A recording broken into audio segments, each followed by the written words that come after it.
Are you coming to the tree where they strung up a man? They say murder three. Strange things that happen here. How stranger would it be if we met at midnight in the hanging tree? Coffee. Without it, we would never have had the Industrial Revolution. We'd all be still living in Europe in mud huts. Here in Laredo, we have the Organic Man Coffee Trike. 4501 McPherson, the best coffee on the planet. If you can't get to Laredo, you can order from the Organic Man Coffee Trike.shop.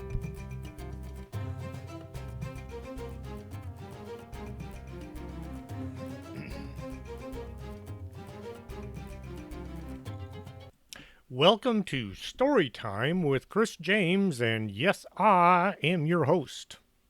I will pick up right where I left off, hopefully. There was a fence ahead. The creature jumped up and over it as if it were only a foot high, when in fact it was 8 feet and topped by razor wire. Pam pulled her legs up onto what should have been the creature's shoulders. She felt something rip as she went over the top. The creature hit the ground hard. This caused Pam to lose her grip and land even harder. She tried to tuck and roll, but she only managed to stumble and flail. She wound up on her back, laying right in front of the thing. It swiveled a few eyes in her direction. Saliva dripped from its mouth. It seemed to leer at her, and it licked its lips. The legs were still sticking out of its mouth. They did little to stop it.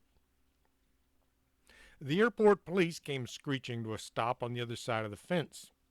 Doors were slammed and voices raised in an attempt to get the thing to A. freeze, B. put its hands up, but Pam noticed there didn't seem to be any hands to elevate, and C. Stopped trying to swallow the man whose legs were still sticking from its mouth.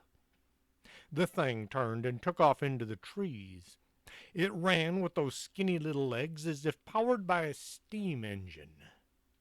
Pam thought now would be a good time to collapse. She would have fallen over if not for the fact she was already on her back. "Hey, kid, you okay?" This from one of the airport officers. Pam hated being called a kid, but she was glad to still be on the outside of the man-eating creature, so she just waved one hand to show she was still among the living. "What was that thing?" Pam ran this through her brain and came up with a 0. "Some kind of man-eating thing, I guess." Pam felt what with her being the local expert, she should come up with some kind of a name to call it.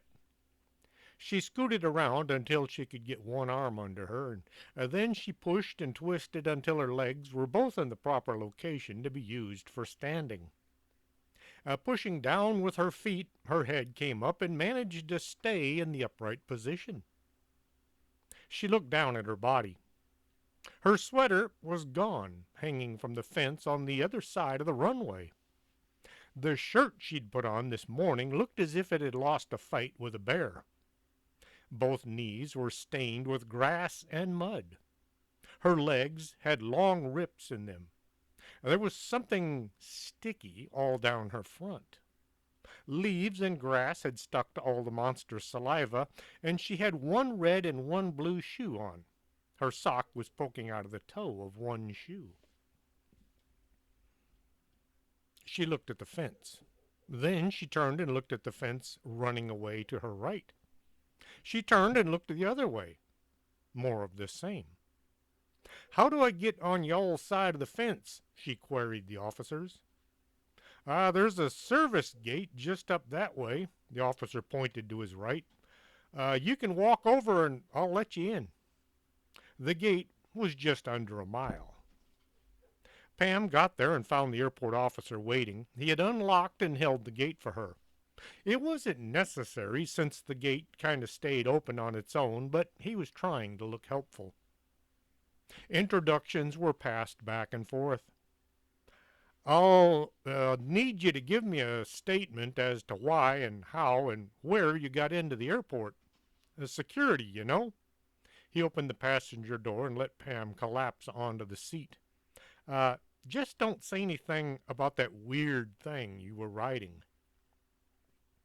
It was 1:30 by the time the air, airport police dropped Pam off back at the mall. The big scare had left the building, so everyone had gotten back to the all important task of shopping. Sarah had wandered around until she found a bookstore, and now she was looking for a book on whatever that thing was that had run off with Pam. She'd considered calling home to tell her mom, Pam's mom, that is, not Sarah's, about what had happened, but decided to wait to see if Pam turned back up or the police found her body. Sarah, what say we head home? I'm feeling a bit used. Pam felt exhausted. Sarah was glad to see her best friend, Hero, was still alive.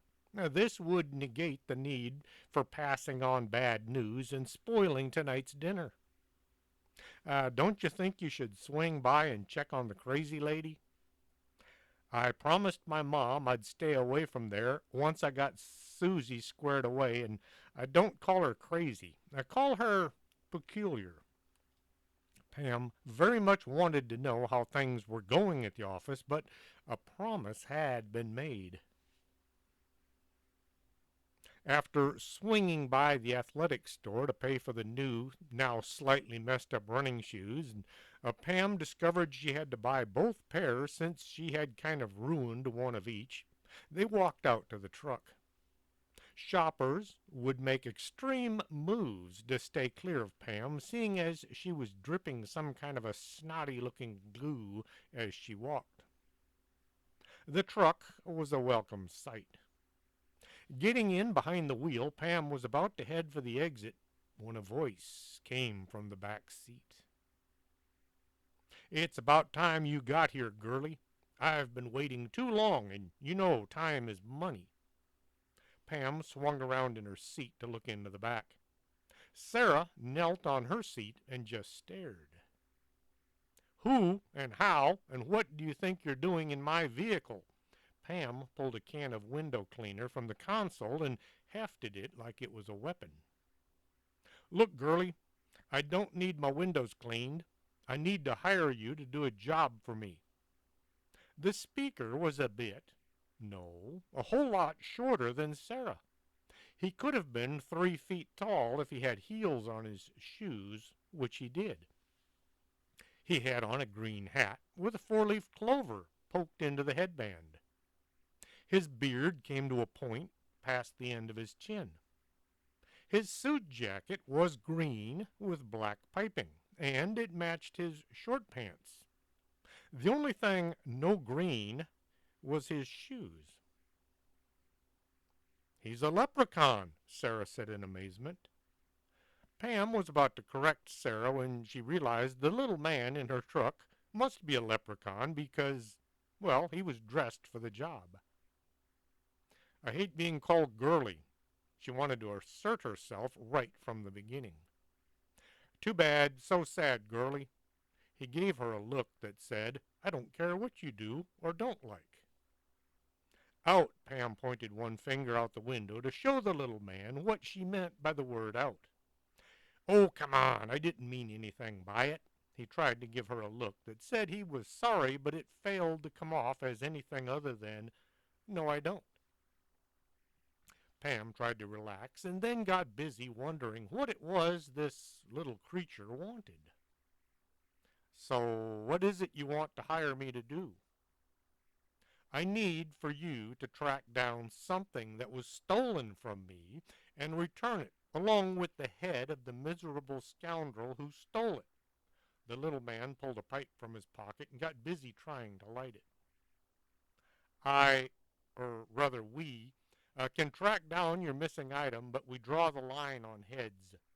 No body parts can be included in any of our business dealings. Pam was feeling a bit confident after having found the book so quickly.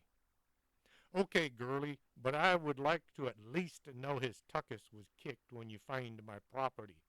He began digging around, trying to find a match. No tuchus kicking either. Just the return of your property as long as it really is yours to begin with. Pam had heard that in a movie once. The part about the property, not the tuchus kicking. Darn it, am I going to have to beat this guy up myself? So what is it you wish us to locate? Pam had an envelope out, ready to take notes. Oh, and your name would be nice, so I know who I'm dealing with. My name is O'Bunion. This sorry jackwagon stole my pot of gold. He pulled a toothpick out and tried striking it against the sole of his shoe. Really? You want us to find your pot of gold? Sarah was ecstatic. Well, yeah, I guess, now that you put it into words. The leprechaun looked as if he was having second thoughts. What does this pot of gold look like? Pam had written down, find gold, leprechaun. Well, it looks like a pot, and it's filled with gold. Don't you ever watch TV? How big is it? Pam was trying to sound professional. It's about yay big. He held his hands apart, indicating about a foot and a half. A black, rounded handle on top. Wow, this is so cool. We're actually being asked to find a pot of gold by a leprechaun. Sarah was still staring at the little guy in the back seat. Who took your property and how can we find him? If I knew that, I'd go get my gold on my own, girlie. The leprechaun was rubbing the toothpick back and forth along the sole of his shoe. It was beginning to smoke. The shoe, not the toothpick. And how do we contact you once this pot is found? I don't have to. Once you find it, I'll know. The little man slid down onto the floor of the pickup, and it looked as if he crawled under the front seat. Hey, where do you think? Pam leaned as far into the back seat as she could. The leprechaun was gone. Where? How? What? Pam looked at Sarah as if she might have an answer. The smell of burning leather hung in the air. That was weird. Weird? Everything around you is weird. I love it. Sarah found hanging out with Pam was better than any movie she'd ever seen. So now what? How will you go about finding this missing pot of gold? Pam looked up at the horizon, hoping to see a rainbow somewhere. Well, let's see, it's Saturday, and nobody's going to be at the office. Well, except Susie. She grabbed her phone. I will call... Who? Pam looked at her list of contacts, and finally she hit the call button.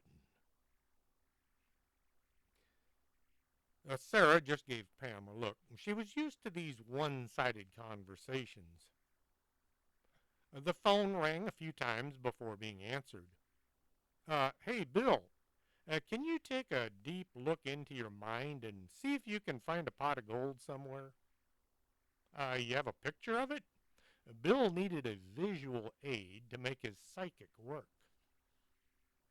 Just look for a picture of a leprechaun and you'll see a pot of gold there. She hoped this would be enough. I see a dark room. There's something in the corner. He made psychic thinking noises. I can see it, but it doesn't seem to be stationary. It looks to me as if the room is moving. Is it close or far? Pam hoped for close. I think it's within a few miles of you. Bill Palmerhausen felt somewhat elated, having found what Pam was looking for. Sort of. Great. See if you can keep an eye on it, and call me if you figure out where the pot is. Sarah wanted this new adventure to continue. Now what? Drive around until you spot something? This had been their course of action on other cases. No, I think I should go home and change. This goo is beginning to smell nasty. The monster saliva was beginning to dry, and her shirt and pants were stuck to her skin. They pulled out of the parking lot and headed for the house. As they were rounding the corner into the neighborhood, Pam's phone began to ring. Pam pulled over to answer. Bill, what have you found? The room is leaving town on Ragamuffin Road. That's out by the lake. Bill was getting excited. He could see the gold glittering whenever he peered into that dark room. Okay. Pam didn't want to drive out there just yet, but he sounded so enthusiastic. Bill had been doing quite well tracking down occasional remotes and missing people's furniture and sets of car keys and things that always went missing right when you were in a hurry.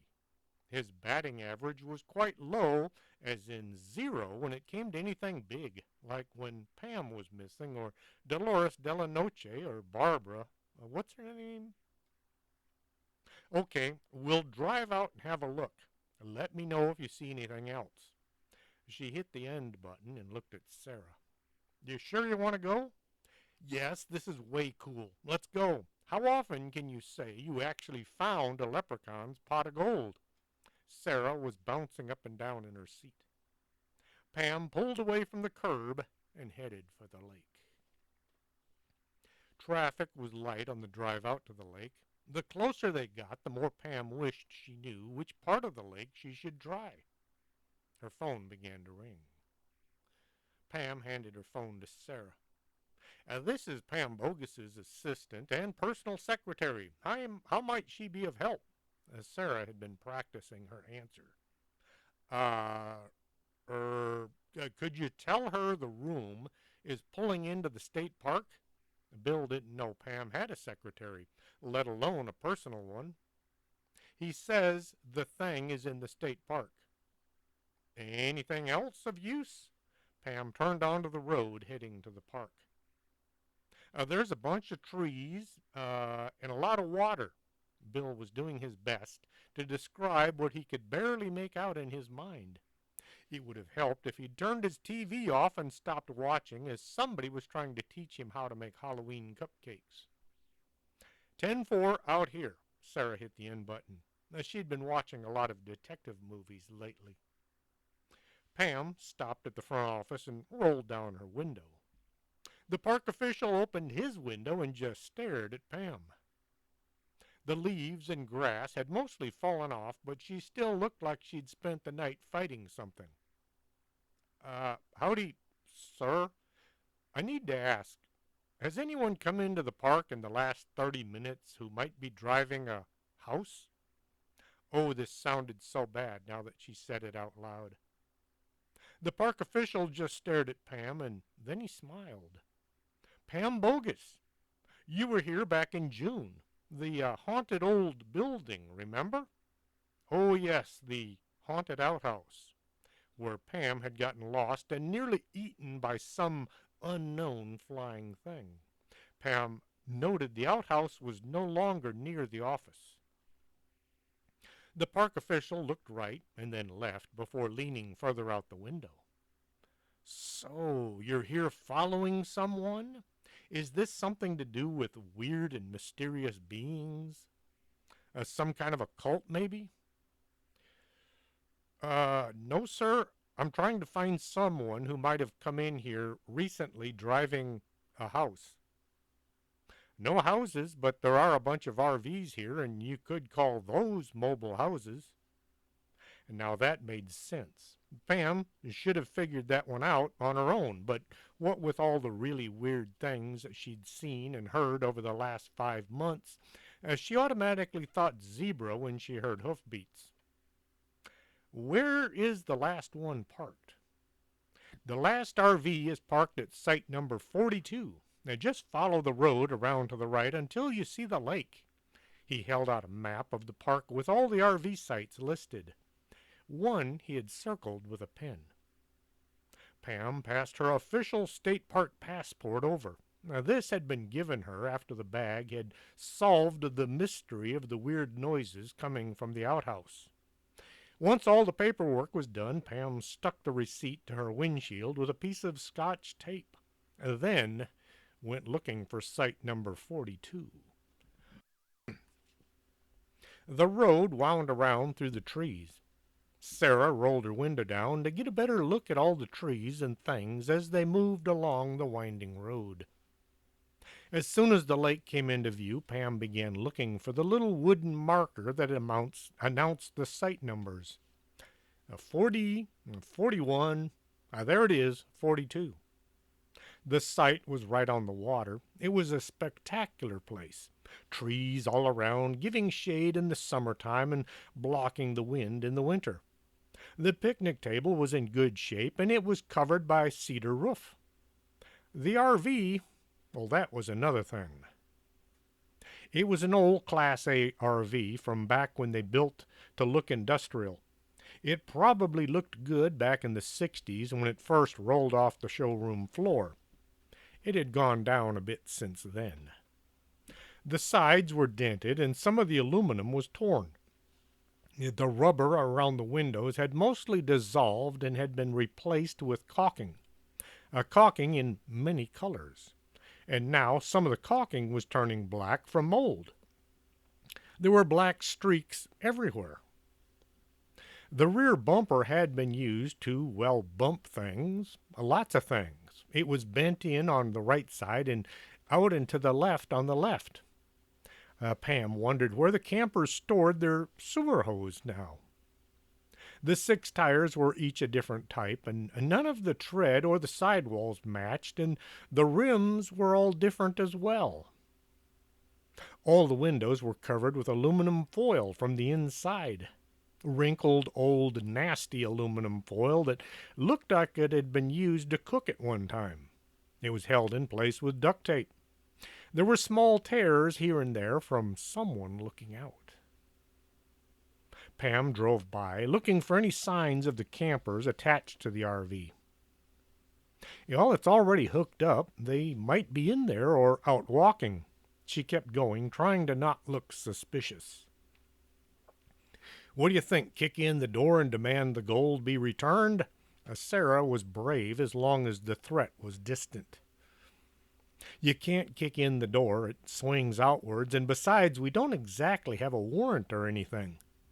Mr. Armstrong was of the opinion you only needed a warrant if the folks involved were law-abiding citizens, and if they were law-abiding citizens, you didn't need to kick in anything. Everyone else was already guilty and therefore not covered by the law. Mr. Armstrong has a surprisingly good track record so far. Pam pulled in at an empty campsite, which they all were except the old beat-up Class A, and she looked around. No one was visible near the RV or anywhere along the road. If I asked you to wait here, would you? No way, I want to see this pot of gold. Sarah wasn't thinking of all the scary things she'd seen while hanging out with Pam. She was focused on being able to say that she, well, they, had found a pot of gold belonging to a leprechaun. They stepped out of the pickup and tried to look like 2 young girls out looking at the lake. They walked over and stood facing the water while they both stole covert glances at the camper. "Freeze right there, wenches, or I'll ventilate your spleen." The voice sounded mean and dangerous. "Get those grabbers in the air and be quicks about it." Pam looked over at Sarah, who was looking back with the "what do we do now" look. Grabbers? What are those? Pam wanted to look behind her, but the voice sounded well-armed and possibly quick on the trigger. "Your paws, hands, those things on the ends of your arms." "Oh!" Pam and Sarah raised their hands like good prisoners should. "Now march! Propel yourselves to the castle." Pam looked around for any stone structures. Not seeing any, she took a bit of a swag and walked to the RV. Sarah just kind of fell in next to her. Stepping around to the far side of the RV, they came to the door that would allow access to the interior. The awning had been unfurled as if it might help shade the entryway. The huge hole in the center made this a non-starter. The door stood open, as inviting as a shark's dentistry. "Inside with the both of yous." Pam stepped up onto the wooden stool that was being used in place of the doorstep. The interior was dark and musty. She bumped something with her skin as she tried her way over to the dinette. The only light was coming from the door, which was suddenly slammed shut. Sarah bumped her from behind. "Sit yourselves down, then." This was a different voice from the original one that had been giving commands. "So, what do we got here?" Pam had to move some things from the seat before she had enough room to slide in under the table. Sarah plopped down right next to her. She squeezed in next to Pam as if trying to occupy the same space. The things Pam had moved turned out to be a stack of underwear, freshly folded but not laundered in a while. The table was awash with plates and cups of all manner and size and consistency. Some still had food on them. Dead and not dead bugs were having a feast. "Hit the lucifer, would you?" A not very bright light came on near the ceiling. Now Pam could see what she wished she couldn't. The inside of the camper looked as if it had missed out on spring cleaning for the last decade or two, but it looked good compared to the creatures occupying the floor space around her. There were 5 of them, each holding a crossbow or a sword or a knife. The average height was about 3 feet. One was holding a huge ladle. They were covered with hair that stuck out in all directions. The most prominent feature was their noses, long and bulbous. Then there was their clothing. One had on what might have been a pillowcase with holes cut to allow his or its head to stick out. He or it had neglected to cut any armholes, so his hands stuck out down around its waist. One of the ragtag army had on a pair of tighty-whities, which were neither tight nor white. It had put on suspenders to keep hold the garment up. The way too stretched out elastic was up in its armpits. The others were equally bizarrely dressed or undressed. "Let's kill 'em and eat 'em," the creature with the ladle said. "No, we needs to torture them first and find out what's they's knows and what's they's thinks they's doing snooping around our castle." Pam didn't much like either prospect. "You don't have to torture us. You can just ask, and I'll tell you." This caused consternation amongst the assembled horde. "I says we break a few bones first and see what comes out of them pie holes." "Right, let's get started." One of these weird things grabbed Sarah and pulled her to her feet. Sarah had never been in a fight in her entire life. She had managed to run for her life many a time, but to actually laying on of fists into an opponent had been avoided in her brief history on Earth. This was about to change. Sarah screamed. This sounded like a good start. Then she leaned as far forward as she could. The creature holding her tried to stay upright, but it wasn't prepared for her sudden reversal of direction. Her head came back with great speed and violence, and her being just slightly taller than her assailant, making contact with its overly developed nose. The sound of something squashing filled the air. "Oh, by dodes! She broked by dodes!" The creature released its grip. The blood that missed Sarah wound up hitting Pam all down her shirt. And now Sarah had room to come unglued. Pam tried to leap to her feet, but was hindered by the table covered with partially consumed food. The table tipped down and deposited its load in her lap. Sarah was spinning in a circle, kicking anything that came into reach. One of the creatures made the mistake of trying to grab her, and it went flying backwards and impacted the windshield. A cushion got too close, and Sarah tore it to fluffy pieces. Pam managed to kick the table out of her way just as the crossbow bolt flew past her head and took out the window behind her. Then things got really interesting. With sunlight filling the cabin, the fight went into overdrive. The ladle welding thing managed to get up onto the couch and smack Pam in the side of her face with the soup-encrusted weapon. Pam went sideways and fell out the window. The ground was nice enough to come flying up and stop her downwards flight. Stars were flying around in front of her eyes as Pam tried to pull herself to her feet. For a few seconds there were 2 RVs in front of her. Bonkers. No good. Ouchie. She grabbed the side of the closest camper and held on so the world wouldn't spin quite so fast. The RV was rocking back and forth with so much force the wheels threatened to come up off the ground. Pam found this up and down movement worse than the spinning around thing. She looked up at the missing window and contemplated trying to climb back in to rescue her sidekick.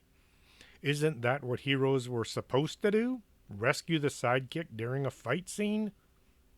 The window was too high and it kept moving around, so Pam gave up on this idea and tried to walk around to the front door, which you're already familiar with RVs, is on the side. Only stumbling once when she tripped over the sewer line, Pam managed to come to the rescue. As she was reaching up to open the door, it came flying open, discharging a bunch of short, panicked creatures. They ran over Pam, driving her to the ground. Once the would-be killers had escaped their would-be victim, they turned and attacked what they figured would be an easier target. Pam had been in many a fight in her time. She had gone one-on-one with a giant worm. Well, actually, she had run from as well as over it on several occasions. She had fought off a flock of poultrygeist. Well, no, she had run from them as well. The werewolf, well, she had definitely wrestled the werewolf twice. And the vampire. Now, she had kept the vampire busy trying to bite her neck while Mr. Armstrong got his steak ready. Pam was now no stranger to fighting. She just wasn't ready to fight 5 3-foot-tall creatures all at once. At some point during their clash with Sarah, the creatures had lost their weapons. They laid into Pam using fists, feet, and teeth. Pam tried to protect her head with her arms. This allowed the attackers to go at her lower body. Now, this hurt more than she cared for, so she did the only thing she could think of. She rolled. Pushing with her arms and knees, she propelled herself over to and then under the camper. The attackers were scraped off as her torso passed under the old, greasy frame. Various parts of her body made contact with the various parts of the underside of the RV, but she kept going, figuring being greasy and alive beat the heck out of being clean and dead. Something snagged her jeans, and the material tore. The sleeve of her shirt brushed up against the transmission, which was losing most of its fluid and came away dyed red. Finally popping out on the other side, Pam found herself once more just below the window she had made good her escape. Well, okay, the window she had fallen out of. Her first instinct was to run for her pickup. Then the thought of Sarah stopped her in her tracks. "Sarah, can you hear me? Are you still alive?" Sarah stuck her head out the hole where the window used to be.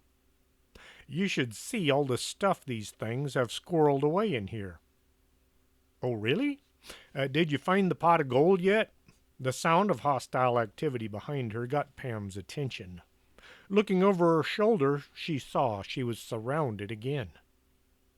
The creatures were about to pounce when the sight of Sarah looming from above got their attention. "Oh, crap, it's that hellion." The creatures all took a step back. Pam could now see the damage done by her sidekick. Bruises and abrasions were the style of the day.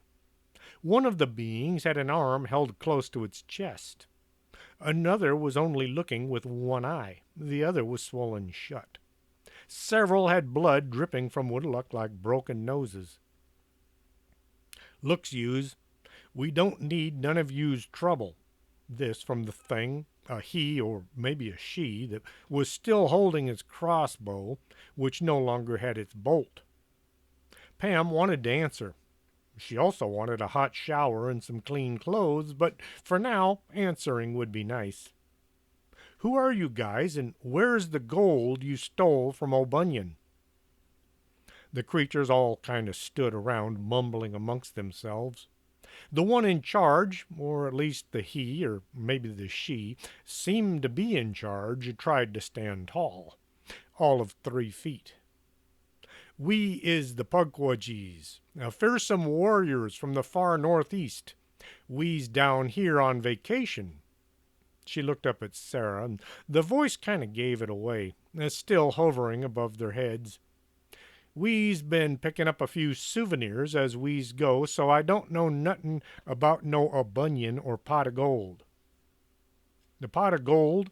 It's about yay big." Pam held her hands about a foot apart, a black, rounded handle on top. The Pukwudgies all did what that mumbling amongst themselves again. "Oh, that thing." The leader looked left and then right, as she was hoping one of the others would step up and take over the interrogation. "Sees, we didn't so much steal it as we borrows it, with intentions of never returning it." Pam flipped a mental coin, and it landed on Edge. "Well, if you'll agree to return the pot of gold to its rightful owner and promise not to eat anyone, we'll let you continue on your vacation. And if'ns we says no way, Jose." The head Pukwudgie crossed her arms in front of what was supposed to be a heroic stance. "I'll turn my sidekick loose on you again." Pam indicated Sarah over her shoulder. "Oh, crap. Look, just take the darn thing. It's yourns. Anything is better than that firebrand. Yous guys go get that evil device from the room of slumber, and be quicks about it." 3 of the group broke off and ran for the door. Shortly they reappeared, and they set a pot of gold at Pam's feet. Sure enough, it looked just like any pot of gold in any picture of any leprechaun. "Isn't we's done, then?" the head Pukwudgie inquired. "Yes, I think." Pam found she was talking to the grass. All the creatures had run back to the camper door and slammed it shut. Sarah jumped down from the window and stood staring at the gold. "Wow, we did it! We found a pot of gold!" "Yes, but we didn't actually follow the rainbow to its conclusion." "Still, we did it!" Sarah jumped up and down in a bit of a show of enthusiasm. The RV was quiet. The Pukwudgies were pretending nobody was home. Pam looked at the pot of gold and then at Sarah. "I guess we should get this loaded into the pickup." Pam reached down and grasped the handle. She then tried to lift the pot. She heaved and yanked. She gave it a good gut-wrenching heave-ho. "I'll bring the truck over so we don't have to carry this thing so far." Pam backed the pickup as close to the pot as she could. Between the 2 of them, they managed to move the pot not even an inch. "Well, let's dump it out, and then we can load the pot and put the gold in after." Pam and Sarah tried pushing the pot over. It was not having any of that either. The 2 began pulling handfuls of gold coins from the pot, setting them on the ground. As they worked, 2 Pukwudgies came sneaking out from the camper. They grabbed the window, well, what was left of it, took off running back for the interior. Pam watched as the window was placed back in the hole it had come from. Massive amounts of duct tape were used to hold it together and in place. Once the pot was empty, it took both of them to hoist it into the back of the pickup. They then got busy picking up all the gold coins and dropping them back into the pot. The RV sat there as if waiting for them to vanish. Well, that's the last of it. Pam looked around to be sure. Shall we get going before the Pukwudgies decide they want that pot back after all? They got into the cab and took off, driving back towards the entrance to the park. Pam waved to the park official as she drove by the office, and then she pulled out onto the county road. Sarah broke the silence. Now what? We drive around until O'Bunion shows up. You found it! You found my gold, girlie! Mr. O'Bunion was sitting in the back seat. Yes, we did. Pam pulled over so Mr. O'Bunion could get back and admire his treasure. So, girlie, what do I owe you? O'Bunion gave Pam an inquisitive look. Sarah jumped in. The usual finder's fee is 10%. O'Bunion looked as if he was about to pass out. How about a nice shiny penny? He pulled a coin from his pocket. How about we just keep the pot of gold and you go jump in the lake? As Sarah had already kicked enough butt today to feel like Chuck Norris. Pam just stood back and let the tween flex her muscles, figuratively. Just, now, look, it's just, you don't suppose, how about... O'Bunion reached into the pot and lifted out one coin. He looked as if it was gazing into his one true love's eyes. Holding the coin, he weighed it in his hand. Then he tried to bend it in half. When this didn't work, he tried to bite the coin in half, and this only made his jaw hurt. O'Bunion looked at the coin and then at Sarah. Here, this is yours. His voice went up at the last word. His lips trembled. Sarah gave him a look that she'd been practicing late at night in the mirror of the bathroom. O'Bunion pulled a few more coins out and shoved them into her hand. He handed over some more coins until Sarah's hands were full. There, square? Are we good? He sounded desperate. Sarah had no idea what the coins might be worth, but she knew they were valuable to O'Bunion and therefore valuable to her. She looked at Pam. Pam just shrugged her shoulders. The payment belonged to her uncle, after all, and so she'd have to deposit it in his bank account Monday. Okay, this'll do. It's not 10%, but I guess it's good enough. O'Bunion jumped up into the air and clicked his heels together. He grabbed the pot from the rear of the pickup as if it weighed little at all. He then walked under the tailgate and vanished under the differential.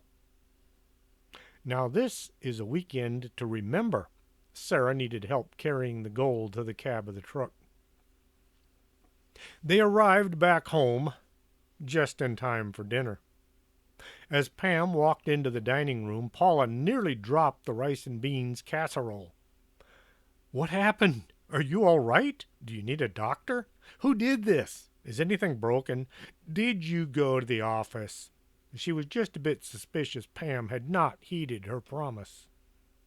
Pam gave her all the details. Well, except for some of the monster details, and the leprechaun had to be finessed a lot. Sarah was more than happy to fill in all the parts Pam skimmed over, adding lots of color and sound effects. After dinner, as Pam was washing the dishes, Paula sidled over to her and had a mother-daughter conversation.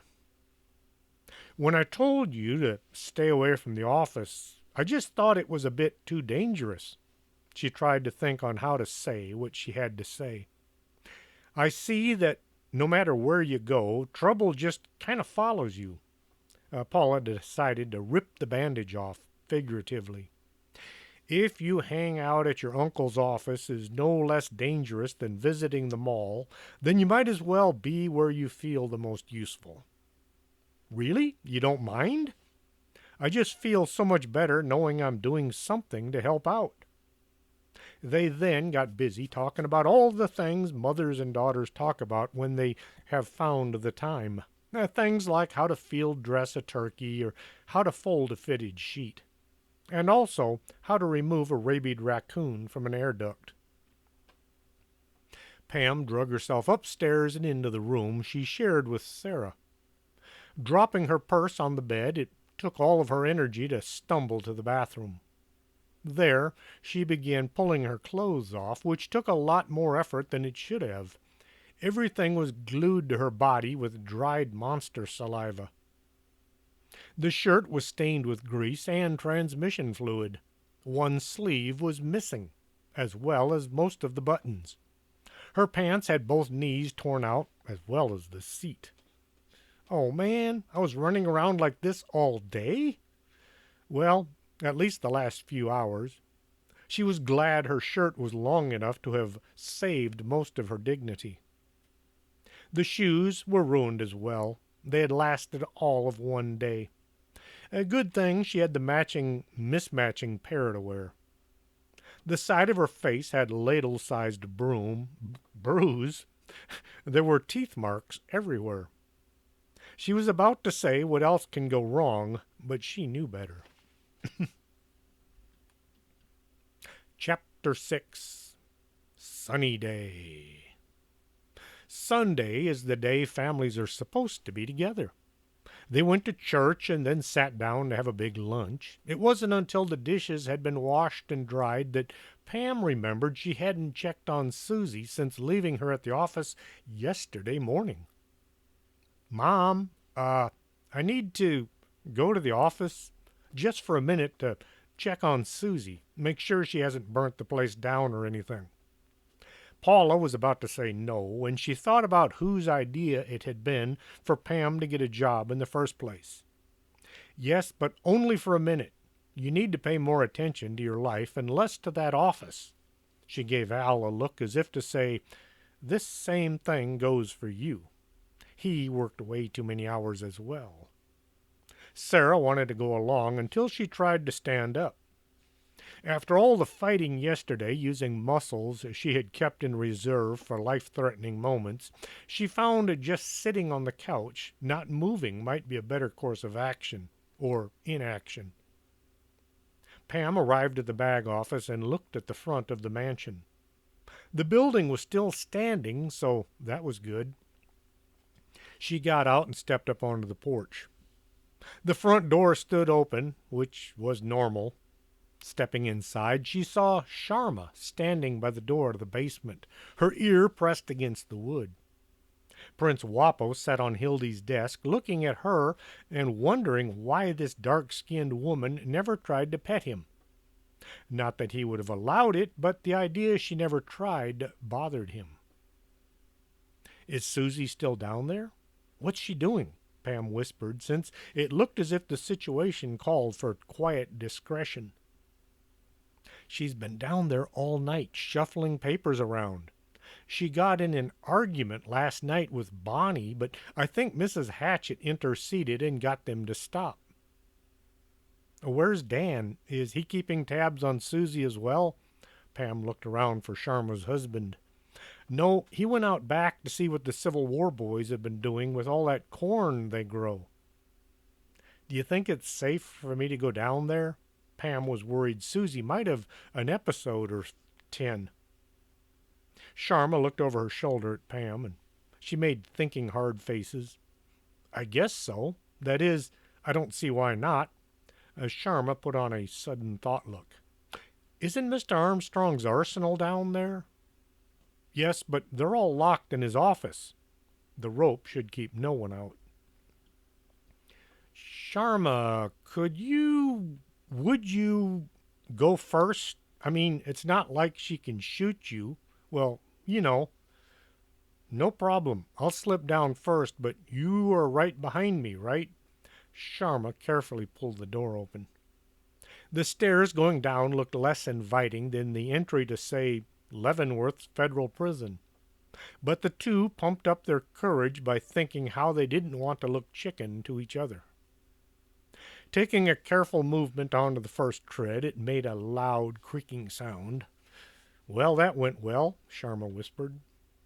Pam made a mental note to make an actual note of the fact that ghosts, well, at least Sharma, had weight enough to make a stair creak.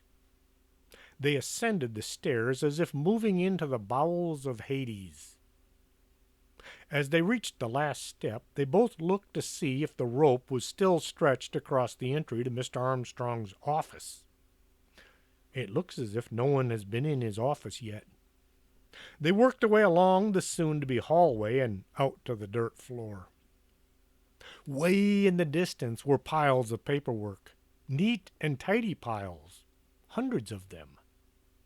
Susie had gone so far as to remove her jacket and roll up her sleeves.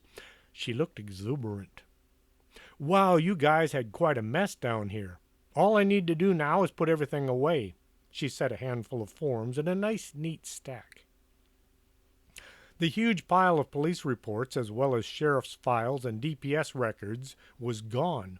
The only thing still sitting under where Pam's office used to be was a desk that looked as if it had been run over by a tank, and an office chair that looked as if it was with the desk during the tank encounter. The boards that used to make up the floor were all neatly stacked on the far side of the desk. I took the liberty to sort everything by subject matter as well as date and officer responsible. She indicated the rows and piles of rows of files. These over here, she pointed to a small stack by themselves, are the reports I think might be more in line with your operation here. In other words, weird things. Susie, being, well, crazy, was able to see the ghosts around her. Now, it's not that you need to be crazy to see ghosts. It's just that crazy people don't have to convince themselves they're not seeing ghosts when in fact they are. "Can I get you anything? Did you have dinner or breakfast?" "Oh, I'm good. My mother brought me some food last night." This got Pam to wondering how Mrs. Hatchet could deliver food if she was actually sharing the same body as Susie. Sharma was walking back and forth, looking at all these neatly stacked files. She had a thing for neat and tidy. "You do the work of several people." Pam gave her a "What, are you crazy?" look. Gee, thanks. I always say if you do the work of several people, someday you'll get paid like several people." Susie dusted her hands. "Now then, where do all these files need to be stored?" Pam was hoping to deliver them back to the police department, sheriff's office, and Department of Public Safety, but didn't think having Susie anywhere near these places was a good idea. You could say they had a history. "I'll call and get somebody to come by and pick them all up." "Well, at least let me take them upstairs and set them by the front door." Susie was looking for more things to do. "Yes, no, wait. See, the files weigh so much that's what caused my floor to collapse in the first place." Susie looked at all the files stacked in the dirt. "Well, then at least a thing I can do is set them over by the stairs." She grabbed a stack and hustled it over to the stairs. Pam and Sharma both got to feeling guilty about watching as Susie walked back and forth. After her third trip, they began helping out as well. As the piles by the stairs grew and the stacks in the dirt disappeared, soon the dirt floor was vacant. Well, vacant of files. All the wood and broken furniture was still there. Well, that was fun. Pam suddenly found herself at an awkward moment. Susie was finished and Pam had to go. They walked up the stairs and out the front door. Pam handed over an envelope she had prepared for Susie's pay. Sharma kept going up to the attic. Pam looked at her former employee. "Okay, let's get this over with again. No one actually works for Pam or for the Bogus Anomalous group for that matter. The staff are mostly self-employed except for Eddie, Hildy, Grandy, and Prince Wapo, who didn't really work so much as lounge around the office eating and sleeping. If you would go back and read the Bag Company and the Bag Company Here We Go Again, and the Bag Company Go Squatching, and the Bag Company Back to School, you'd know all these things." Pam looked at Susie. "Do you maybe need a ride somewhere? Somewhere like where you live?" Just to put a point to the question, a cold wind blew in from the open front door. If it wouldn't be too much bother, I live over on Gotterdammerung. Pam nearly choked on her words. Oh, Gotterdammerung. Yeah, I know where that is. Gotterdammerung was in what is better known as the wrong side of town. Even the police avoided patrolling the area. It ran out past the sewage treatment plant as well as the mental hospital. Pam hoped this wasn't her destination. As they walked out to Pam's pickup, Susie asked, "What happened to your nice little car? It was so cute." No one had ever referred to Pam's old car as being cute. It was a 1980 Chevy Malibu with mismatched fenders and orange shag carpet everywhere. It was currently becoming parts for a mechanic at Pam's aunt's house out in the woods of northeast Texas. "Oh, come on, I can't keep going back and rewriting all this stuff. Just go back and read The Bag Goes Squatching." Pam got in and fired up her new used pickup. She checked her seat belt a few times before putting the truck in gear and pulling out of the dirt lot. Madame Dingus had said that Pam might just die at the end of a journey, and here she was, beginning a journey to the wrong side of town, with a potentially insane killer riding along for good measures. Smoke hung heavy in the air as Pam negotiated around the pile of burning trash in the street. A dead body was laying on the sidewalk, but it got up and staggered away. Pam wondered if it was a body, a vision, or a ghost that she had seen. The convenience store was now just burned-out shell. Nothing was left but the walls and parts of the roof. Even the phone booth had been carted off by looters. Pam looked at the bar where she had had her close encounter with the drunks and the nasties and the nasty drunks. She hoped to never see it again, but here she was. Susie had been singing along with the radio, only the song she was singing wasn't what was on the radio. It must have been playing inside her head. "Turn left right there," Susie said. Pam pulled into the parking lot of an old beat-up and run-down apartment complex. What few cars were parked there were missing tires and doors and most of the interiors. One had no motor. The front office had a window set right next to the front door. The glass was a few inches thick and it looked bulletproof. There was a speaker next to it and a drawer for making payments. "You can stop right here. Would you like to come in? My mother should have dinner on the table already. You're more than welcome if you're hungry." No, I have to get going." As Susie was opening her door and stepping out, a group of neighborhood entrepreneurs came walking by. They looked at Pam's pickup as if deciding which parts they wanted to take and which parts they would just set fire to. As Susie turned to get out, they caught sight of her. The gang made an abrupt about face and quickly ran for the corner and out of sight. "If you have any more work, just give me a call. I'm available any night of the week and every weekend," as Susie gave Pam her cell number. "And if you need any more books, you know where to find us." Susie walked to the door of apartment number 3 and went inside. Pam got out of there as fast as she could without violating any laws. Since someone had spray-painted the speed sign to read 130, she did her best to match it. The locals all looked at the pickup with the kind of longing a lion shows to a gazelle that is too fast and too far to chase. Pam was on her way home, early. With any luck, she might just make it as a habit. She got out of this nasty rundown neighborhood and started home when red and blue lights filled her rear-view mirror. "Oh no, what did I do? I didn't do anything. Honest, I was framed." Pam pulled over and worried about what it was she did that she didn't know she had done. Pulling her driver's license and proof of insurance out, and then both hands were very much on the wheel where they could be easily seen by the officer. "Pamela Bogus?" "Yes, officer." Would you follow me? Lieutenant Slot wishes to speak to you.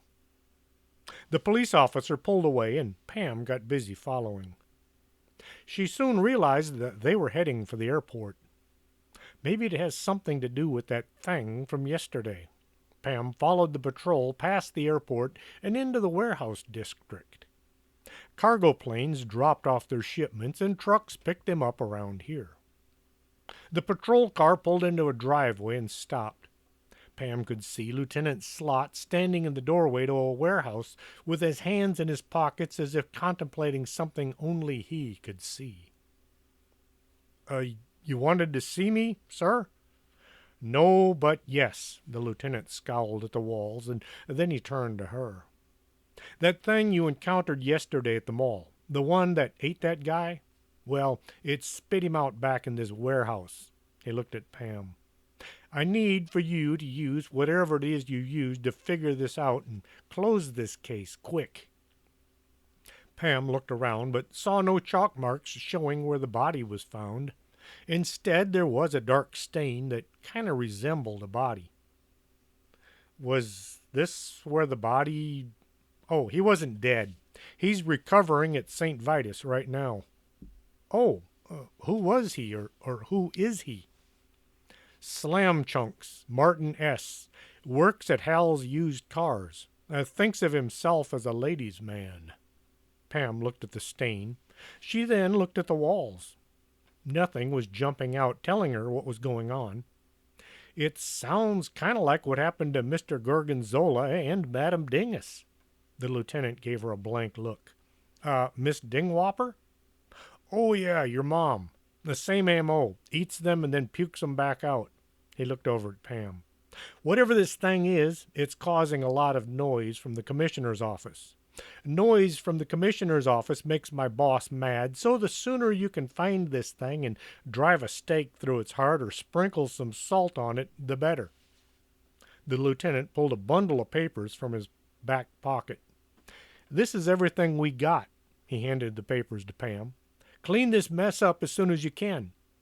He caught the look on Pam's face. Not this, the monster. Catch it and kill it so we can get back to our normal robberies and murders.